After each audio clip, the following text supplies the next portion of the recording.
संक्रमण के चलते लॉकडाउन के बीच लोगों को कई तरह की मुसीबतों का करना पड़ रहा सामना, शादियों पर भी इसका जबरदस्त असर। इन दिनों बालाघाट में एक अनोखी शादी चर्चा में है। यहाँ पर प्रशासन की तरफ से दूल्हे को बारात ले जाने के लिए 4 पहिया वाहन की अनुमति नहीं मिली, तो उसने 2 राज्यों के बीच बहने वाली नदी का रास्ता चुना और बाइक का सहारा लेकर कुछ बारातियों के साथ निकल पड़ा।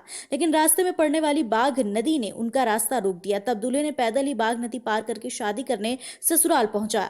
शादी के लिए दूल्हे के परिवार ने महाराष्ट्र प्रशासन से गाड़ी ले जाने की अनुमति मांगी, लेकिन महाराष्ट्र में लगातार बढ़ते कोरोना संक्रमण के चलते उन्हें इजाजत नहीं दी गई। फिर दूल्हे ने नदी पार कर शादी करने का मन बनाया और कुछ चुनिंदा रिश्तेदारों के साथ पैदल नदी पार कर पहुंच गया महाराष्ट्र से मध्य प्रदेश शादी के लिए। दुल्हन को भी इसी रास्ते से ही विदा कराकर अपने घर लाया। जैसे ही शादी की सूचना प्रशासन को लगी, वो तुरंत ही हरकत में आई। नदी के बीच से निकलने वाले इस रास्ते को सील कर दिया। महाराष्ट्र में कोरोना संक्रमण से मरीजों की संख्या लगातार बढ़ रही, जिसकी वजह से राज्य सरकार को परेशानियों का सामना करना पड़ रहा। ऐसे में लोग नियमों को ताक में रखकर मर्जी करते हैं।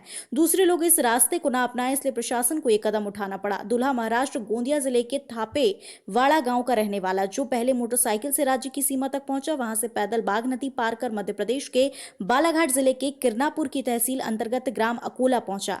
दूल्हे का नाम इंद्रमेघ है, जिसकी शादी बालाघाट के अकोला की एक लड़की से हुई। दूल्हा और दुल्हन से सादे समारोह के बीच में एक दूसरे को वरमाला पहनाई। इस दौरान सोशल डिस्टेंस का ख्याल रखा गया।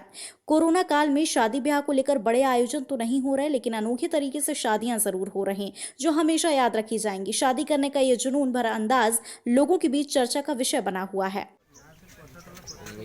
अकोला अकोला शादी में लगाना, गाड़ी की परमिशन नहीं मिली, मोटरसाइकिल में जा रहे नहीं है ना बोल